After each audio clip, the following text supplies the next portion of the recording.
tokoh wanita satu ini sangat terkenal di Indonesia. Dialah Raden Ajeng Kartini atau dikenal sebagai R.A. Kartini. Beliau dikenal sebagai salah satu pahlawan nasional yang dikenal gigih memperjuangkan emansipasi wanita kala ia hidup. R.A. Kartini lahir pada tanggal 21 April tahun 1879 di kota Jepara. Hari kelahirannya itu kemudian diperingati sebagai Hari Kartini untuk menghormati jasa-jasanya pada bangsa Indonesia. Kartini lahir di tengah-tengah keluarga bangsawan, oleh sebab itu ia memperoleh gelar Raden Ajeng di depan namanya. Gelar itu sendiri dipergunakan oleh Kartini sebelum ia menikah.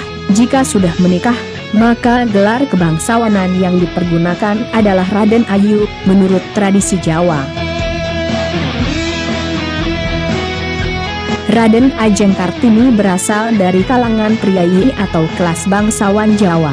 Ia merupakan putri dari Raden Mas Adipati Aryo Sosroningrat, seorang patih yang diangkat menjadi Bupati Jepara segera setelah Kartini lahir. Kartini adalah putri dari istri pertama, tetapi bukan istri utama. Ibunya bernama Emma Ngasirah, putri dari Nyai Haji Siti Aminah dan Kiai Haji Madirono, seorang guru agama di Teluk Awur, Jepara. Dari sisi ayahnya, silsilah Kartini dapat dilacak hingga Hamengkubuwana V. Garis keturunan Bupati Sosroningrat bahkan dapat ditelik kembali ke istana kerajaan Majapahit. Semenjak Pangeran Dangirin menjadi Bupati Surabaya pada abad ke-18, nenek moyang Sosroningrat mengisi banyak posisi penting di Panggreh Praja. Ayah Kartini pada mulanya adalah seorang wedana di Mayong. Peraturan kolonial waktu itu mengharuskan seorang bupati beristrikan seorang bangsawan. Karena Emma Ngasirah bukanlah bangsawan tinggi, maka ayahnya menikah lagi dengan Raden Ajeng Maryam, keturunan langsung Raja Madura. Setelah perkawinan itu, maka ayah Kartini diangkat menjadi bupati di Jepara menggantikan kedudukan ayah kandung Era Lauriam, R.A. Citrawikromo. Kartini adalah anak kelima dari 11 bersaudara kandung dan tiri. Dari kesemua saudara sekandung, Kartini adalah anak perempuan tertua.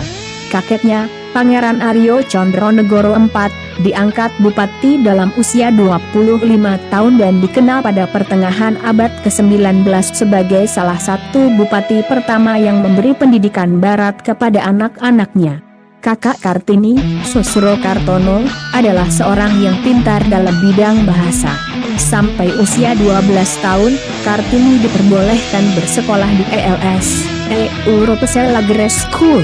Di sini antara lain Kartini belajar bahasa Belanda. Tetapi setelah usia 12 tahun, ia harus tinggal di rumah karena sudah bisa dipingit. Karena Kartini bisa berbahasa Belanda, maka di rumah ia mulai belajar sendiri dan menulis surat kepada teman-teman korespondensi yang berasal dari Belanda. Salah satunya adalah Roos Abendanum yang banyak mendukungnya. Dari buku-buku, koran, dan majalah Eropa, Kartini tertarik pada kemajuan berpikir perempuan Eropa. Timbul keinginannya untuk memajukan perempuan pribumi, karena ia melihat bahwa perempuan pribumi berada pada status sosial yang rendah. R.A. Kartini banyak membaca surat kabar atau majalah-majalah kebudayaan Eropa yang menjadi langganannya yang berbahasa Belanda. Di usianya yang ke-20, ia bahkan banyak membaca buku-buku karya Lenis Koperus yang berjudul The Steel Crutch, karya Lenigen, Agasturuwit, serta berbagai roman-roman beraliran feminis yang kesemuanya berbahasa Belanda. Selain itu ia juga membaca buku karya Multatuli yang berjudul Max Havelaar dan surat-surat cinta. Ketertarikannya dalam membaca kemudian membuat beliau memiliki pengetahuan yang cukup luas soal ilmu pengetahuan dan kebudayaan. R.A. Kartini memberi perhatian khusus pada masalah emansipasi wanita melihat perbandingan antara wanita Eropa dan wanita pribumi. Selain itu ia juga menaruh perhatian pada masalah sosial yang terjadi. Menurutnya, seorang wanita perlu memperoleh persamaan, kebebasan, otonomi serta kesetaraan hukum. Surat-surat yang Kartini tulis lebih banyak berupa keluhan-keluhan mengenai kondisi wanita pribumi di mana ia melihat contoh kebudayaan Jawa yang ketika itu lebih banyak menghambat kemajuan dari perempuan pribumi ketika itu. Ia juga mengungkapkan dalam tulisannya bahwa ada banyak kendala yang dihadapi perempuan pribumi khususnya di Jawa agar bisa lebih maju.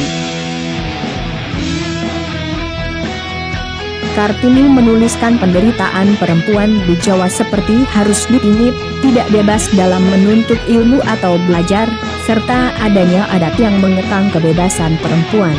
Cita-cita luhur R.A. Kartini adalah ia ingin melihat perempuan pribumi dapat menuntut ilmu dan belajar seperti sekarang ini. Gagasan-gagasan baru mengenai emansipasi atau persamaan hak wanita pribumi oleh Kartini dianggap sebagai hal baru yang dapat merubah pandangan masyarakat. Selain itu, tulisan-tulisan Kartini juga berisi tentang yaitu makna ketuhanan, kebijaksanaan dan keindahan, peri kemanusiaan dan juga nasionalisme. Kartini juga menyinggung tentang agama, misalnya ia mempertanyakan mengapa laki-laki dapat berpoligami, dan mengapa kitab suci itu harus dibaca dan dihafal tanpa perlu kewajiban untuk memahaminya. Teman wanita Belandanya Roos Abendanon dan Sela Zehandler juga mendukung pemikiran-pemikiran yang diungkapkan oleh R.A. Kartini.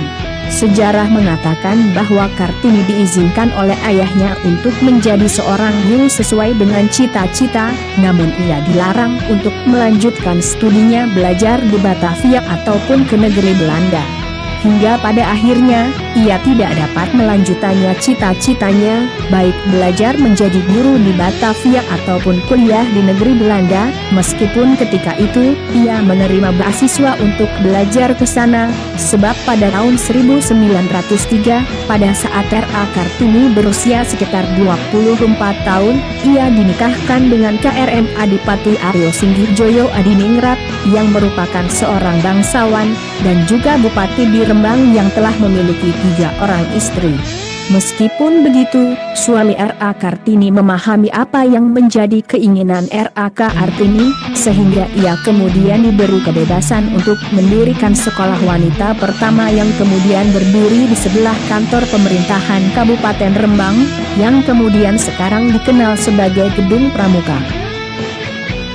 Dari pernikahannya dengan K.R.M. Adipati Aryo Singgihjoyo Adiningrat, R.A. Kartini kemudian melahirkan anak bernama Susalit Joyo Adiningrat yang lahir pada tanggal 13 November 1904, namun miris, beberapa hari kemudian setelah melahirkan anaknya yang pertama, R.A. Kartini kemudian wafat pada tanggal 17 September 1904 di usianya yang masih sangat muda yaitu 24 tahun.